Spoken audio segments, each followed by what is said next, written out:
শঙ্কা আশঙ্কার দোলাচলে রাজ্যে শুরু হয়েছে এসআইআর প্রক্রিয়া। কমিশনের পক্ষ থেকে আতঙ্কিত না হওয়ার বার্তা দেওয়া হলেও আতঙ্ক আর থামছে কই। সামনে আসছে একের পর এক মৃত্যুর ঘটনা। এই আবহেই স্বরূপনগরের তারালি সীমান্তে 11 জন বাংলাদেশিকে আটক করে বিএসএফ। প্রশাসন সূত্রে খবর, 11 জন বাংলাদেশি নাগরিক যারা এতদিন ভারতে বসবাস করছিলেন তারাই চোরাপথে আবার বাংলাদেশে ফিরে যাওয়ার চেষ্টা করেন। সূত্রের খবর, রাজ্যে এসআইআর চালু হতেই আতঙ্কিত হয়ে নিজের দেশে ফিরে যাওয়ার সিদ্ধান্ত নেন তারা।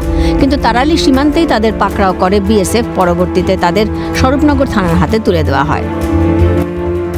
অন্যদিকে পুলিশ ও বিএসএফ এর যৌথ উদ্যোগে গ্রেফতার এক বাংলাদেশি। ঘটনায় রীতিমতো চাঞ্চল্য উত্তর দিনাজপুর জেলার ইসলামপুরে।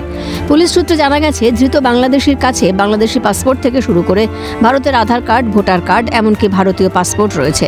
জানা গেছে ওই বাংলাদেশি ব্যক্তির বাড়ি বাংলাদেশের বালিয়াডাঙ্গা থানা এলাকায়। ওই ব্যক্তির বাংলাদেশের নাম পঞ্চানন পাল এবং ভারতের নাম রূপায়ণ পাল। দিল্লির গুরুগ্রামের একটি কোম্পানিতে কাজ করত। পুরো ঘটনার তদন্ত শুরু করেছে ইসলামপুর থানার পুলিশ ও বিএসএফ। তবে একের পর এক এই ধরনের ঘটনা সামনে আসতেই প্রশ্ন উঠছে, এসআইআর আতঙ্কে দেশ ছাড়ার চেষ্টা অনুপ্রবেশকারীদের? ভয়ে রয়েছেন তারা? শামীম মোল্লা ও নন্দদুলাল সরকারের রিপোর্ট, ক্যালকাটা নিউজ।